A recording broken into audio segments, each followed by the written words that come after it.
Election తర్వాత రేవంత్ రెడ్డి మరో ఏక్నాథ్ షిండే, హేమంత్ బిశ్వా అవుతాడన్నారు బీఆర్ఎస్ వర్కింగ్ ప్రెసిడెంట్ కేటీఆర్.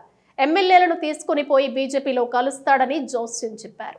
అబద్ధాల రేవంత్ రెడ్డి పాలనపై మాజీ సీఎం కేసీఆర్ కరీంనగర్ నుండే జంగ్ సైరన్ మోగించనున్నారన్నారు. అధికారంలో ఉండి రేవంత్ రెడ్డి ఫ్రస్ట్రేషన్తో మాట్లాడుతున్నారని, ఫ్రస్ట్రేషన్లో ముఖ్యమంత్రి స్థాయి నుంచి దిగజారి మాట్లాడుతున్నారన్నారు.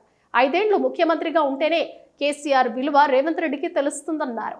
రేవంత్ రెడ్డి, నీకు దమ్ముంటే మొగోడివైతే మల్కాజ్గిరికి రా, ఇద్దరం కలిసి పోటీ చేద్దామని పిలుపునిచ్చారు. 90 రోజుల్లోనే ప్రజాభిమానాన్ని కోల్పోయిన సీఎం ఎవరైనా ఉంటే అది రేవంత్ రెడ్డేనన్నారు. శివలింగం మీద తేలులాగా బండి సంజయ్ తయారయ్యాడన్నారు కేటీఆర్. మంత్రి పొన్నం ప్రభాకర్ ని, తల్లిని అవమానించడం ఎంతవరకు సమంజసమని ప్రశ్నించారు. కరీంనగర్లో ఏ కార్యక్రమం ప్రారంభించినా తప్పకుండా విజయవంతం అవుతుంది అనేది మన నాయకుడి యొక్క విశ్వాసం. అందుకే ఆనాడు పార్టీ పెట్టిన తర్వాత మొట్టమొదటి సింహగర్జన సభ, ఆనాటి ఆంధ్ర పాలన మీద ఆ రోజు సింహంలాగా గర్జించిన కేసీఆర్ గారు ఆనాడు ఎంచుకున్న పట్టణం కూడా ఇదే కరీంనగర్. మే 17, 2001 నాడు ఆనాటి ఆంధ్ర పాలన మీద సింహగర్జన, మళ్ళీ ఒక్కసారి ఈరోజు అబద్ధాల రేవంత్ రెడ్డి పాలన మీద మళ్ళీ కథన బేరి మోగించడానికి, జంగు సైరన్ ఊదడానికి 12 నాడు, మార్చి 12 నాడు మళ్ళొక్కసారి భారీ బహిరంగ సభ అదే వేదిక ద్వారా, అదే ఎస్ఆర్ఆర్ కాలేజీ మైదానంలో అక్కడనే జరుపుకోబోతా ఉన్నామనే మాట కూడా నేను మీ అందరికి విజ్ఞప్తి చేస్తూ ఉన్నా. ఈరోజు పోస్టర్లు ఆవిష్కరించుకున్నాం.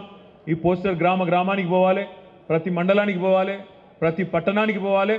వేలాదిగా ప్రతి నియోజకవర్గం నుండి కూడా తరలి వచ్చి మన నాయకులు, కార్యకర్తలు, మన ముఖ్యమైన మన క్యాడర్ అంతా కూడా వచ్చి కరీంనగర్లో జరిగే ఈ బహిరంగ సభను బ్రహ్మాండంగా విజయవంతం చేయవలసిన బాధ్యత మన మీద ఉన్నదనే మాట నేను మీకు గుర్తు చేస్తూ ఉన్నా. ఇక ఎన్నికల శంఖారావం కరీంనగర్ నుంచే మన పెద్దలు కేసీఆర్ గారు వచ్చి ఇక్కడ నుంచే ప్రారంభించబోతున్నారు. ముఖ్యంగా వినోదన గురించి ఇప్పటికే చాలామంది సోదరులు, కౌశిక్ రెడ్డి గారు కానీ, కమలాకర్ అన్న కానీ, బాలకృష్ణ అన్న కానీ అందరూ కూడా చాలా బ్రహ్మాండంగా వివరంగా చెప్పినారు. నేను మీ అందరితో ప్రార్థించేది ఒకటే, మీరు చూస్తున్నారు జరుగుతున్న రాజకీయ పరిణామాలన్నీ మీరు చూస్తూ ఉన్నారు. నిన్నగాక మొన్న భారత ప్రధానమంత్రి నరేంద్ర మోడీ గారు మన తెలంగాణకు వచ్చిండు. వచ్చి మరి ఆదిలాబాద్ పార్లమెంటుకు ఇంకో కాడికి వచ్చి ఏదో 1-2-3 కార్యక్రమాలకు శంకుస్థాపన లేచి హడావుడి చేసిపోయిండు. ఆ సందర్భంగా రేవంత్ రెడ్డి గారు మాట్లాడిన మాటలు మీరు విన్నారు. నిన్న కూడా రేవంత్ రెడ్డి గారు మహబూబ్ నగర్లో మాట్లాడిన మాటలు కూడా మీరు వినే ఉంటారు. గత 3 నెలలుగా రేవంత్ రెడ్డి గారు మాట్లాడుతున్న మాటలు మీరు అందరూ కూడా గమనిస్తున్నారు, వింటున్నారు. కానీ నాకైతే నిన్న అర్థం కాలేదు. మహబూబ్ నగర్లో ఆ భాషా ప్రయోగము, ఆ ఆవేశంతో ఊగిపోవడము, నోటికొచ్చిన మాటలు, అంటే అధికారంలో ఉండి కూడా ఇంత ఫ్రస్ట్రేషన్ ఎందుకో, ఇంత ఆగమాగం ఎందుకైతుండో నాకైతే అర్థమైతలేదు. మీరు చూసుంటారు నిన్న ఆయన మాట్లాడుతున్నాడు, నేను జేబుల కత్తెర పెట్టుకొని తిరుగుతున్నా, ఎవరన్నా పిచ్చి పిచ్చి పనులు చేస్తే గొంతు గోస్తా, కడుపు జింపుతా, మీ పేగులు మెడలేసుకొని తిరుగుతా. ఇది ఒక ముఖ్యమంత్రి గారు మాట్లాడిన మాటలు నిన్న. సోదరులారా, ఈ 3 నెలల్లో రైతాంగం అయోమయమై ఉన్నది. నీరు లేక, సాగునీరు లేక, తాగునీరు లేక చాలా ఇబ్బంది పడుతున్నారు. అందుకే ఈరోజు వారికి అండగా ఉండవలసిన బాధ్యత మన మీద ఉన్నది. 10 సంవత్సరాలలో గౌరవ ముఖ్యమంత్రి కేసీఆర్ గారు ఉన్నప్పుడు ఇలాంటి విపత్తులు ఎన్నో వచ్చినాయి. ఆ విపత్తులన్నిటి కూడా సరిదిద్దుకొని, ఎన్ని ఇబ్బందులు ఉండడంగా ఆ విపత్తులను సరిదిద్దుకొని రైతులకు ఆ యొక్క సమావేశం లేకుండా కూడా, సమాచారం లేకుండా ఉండగా రైతులకు అలాంటి సంబంధం లేకుండా నేరుగా నీళ్ళిచ్చి పంటను మొత్తం కాపాడింది 10 సంవత్సరాల గౌరవ ముఖ్యమంత్రి కేసీఆర్ గారు. చాలా విపత్తులు వచ్చినాయి, నీరు రాని పరిస్థితి ఉండే, ఇబ్బందులుండే. కానీ రైతాంగానికి అవన్నీ కూడా ఏమీ తెలియకుండా అవన్నిటిని అధిగమించుకొని మనం నీళ్ళు ఇవ్వడం జరిగింది. 10 సంవత్సరాలు ఎక్కడంగా నీటికి ఇబ్బంది లేదు, పంట పుష్కలంగా పండింది, భూమికి బరవంత పంట పండింది. కానీ 90 రోజుల లోపల కాంగ్రెస్ ప్రభుత్వం వచ్చిన తర్వాత సోదరులారా, మీరు ఫీల్డ్లలో కోని కళ్ళపొండి రక్తాలు ఆడుతున్నాయి. మొత్తం నెర్రలు వారిన భూములు, ఎండిపోయిన పొలాలు. ఈరోజు మార్చి మనకు 7వ తారీఖే పుట్టకచ్చే దశకు వస్తుంది. ఇంకో 10 రోజుల తర్వాత రైతన్న పరిస్థితి ఏంది. అందుకే ఆ రైతన్నను ఆదుకోవాలనే ఉద్దేశంతో మనందరం వారికి అండగా ఉండాలి. ఈ సమావేశం తర్వాత ఆ రైతును ఓదార్చే దిశ కూడా మన రామన్న గారు కూడా 2 గ్రామాలు వెళ్ళే పరిస్థితి ఉన్నది. నెర్రలు వారిన భూములు కనబడుతున్నాయి. రైతన్నకు ఎక్కడ చెప్పుకోనో తెలియదు. ఏ అధికారి అందుబాటులో లేడు, ఏ మంత్రులు అధికారి అందుబాటులో లేరు. నీళ్ళు ఎక్కడి అంటే నీళ్ళు లేవు. నేను ఎవరు వేసుకోమన్నారు, వరి ఎవరు వేసుకోమన్నారు? 6 తడి పంటలు వేసుకోవచ్చు కదా. 6 తడి పంటలు కొత్తగా ఇంట్రడ్యూస్ చేసే పరిస్థితి వచ్చేది. ఈరోజు రైతన్న ఎవరికి అడగానో తెలిసే పరిస్థితి లేదు. అందుకే వారికి అండగా ఉండాలి, వారి పక్షాన పోరాటం చేయాలి ప్రభుత్వం మీద. ఎందుకు నీళ్ళు ఇవ్వవు? 10 సంవత్సరాల్లో నీళ్ళు ఇచ్చి ఒకటేసారి స్విచ్ ఆఫ్ చేసినట్టు నీళ్ళు ఎందుకు ఆగిపోయినాయి? ఆ దిశగా ప్రజల పక్షాన పోరాటం చేయాలి. చేసి ప్రభుత్వం నుంచి డెఫినెట్గా వాళ్ళకి నీళ్ళు ఇప్పించే పరిస్థితి తీసుకురావాలి.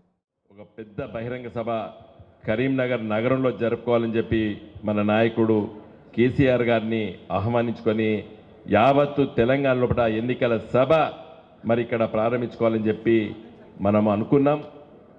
మరి 12వ తారీఖు నాడు ఆ సభకు పెద్ద ఎత్తున జన సమీకరణ కోసం ముఖ్యులను కూర్చొని మాట్లాడుకుందామని అనుకున్నాం. మొన్న కేసీఆర్ గారి దగ్గర ఒక చిన్న సమావేశం జరిగింది. మరి ఈ సమావేశం తప్పనిసరిగా నిర్వహించుకొని మిమ్మల్ని ఆహ్వానించుకొని అని చెప్పే మిమ్మల్ని ఇబ్బంది పెట్టినాము కేటీ రామారావు గారు. మరి ఈ సభ మీకు తెలుస్తున్నది 12వ తారీఖు నాడు ఎంత గొప్పగా దిగ్విజయంగా ఆ సభ జరగబోతున్నది అనేదే ఈ సమావేశంలో పాల్గొన్నటువంటి మన అందరి మరి ఈ సమావేశం రావడం. ఇంకా చాలామంది మనము పిలిస్తే వచ్చేవాళ్ళు ఉండే. సరే, ఈ హాల్ ఫుల్ నిలబడ్డారు సగం మంది. కాబట్టి మీకు అందరికీ పేరు పేరున నా నమస్కారాలు. కొన్ని విషయాలు రాజకీయాలు మాట్లాడుకోవాలి.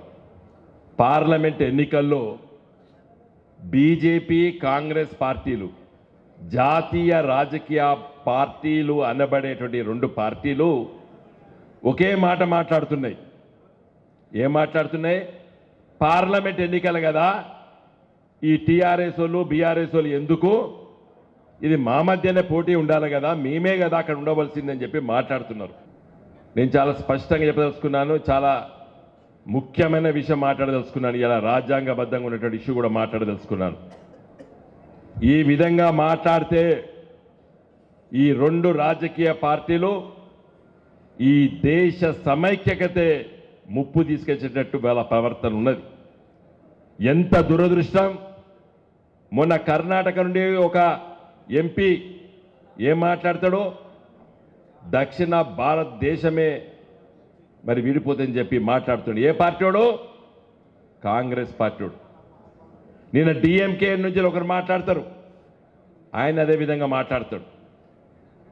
నిజంగా దేశ సమైక్యత కోసం ఈ దేశంలో ఉండేటువంటి వివిధ వర్గాలు, వివిధ జాతులకు సంబంధించినటువంటి మనుషుల యొక్క, ప్రజల యొక్క వాళ్ళ ఆశలు నెరవేర్చకపోతే ఇలాంటి పిచ్చి ఆలోచనలు వస్తాయి. ఆ సమస్యలు ఏంది? వాళ్ళ బ్రతుకు తెరువు సమస్యలు, వాళ్ళ నిత్యం ఎదుర్కొంటున్న సమస్యలు, తిండి, బట్ట, గూడు, ఇల్లు.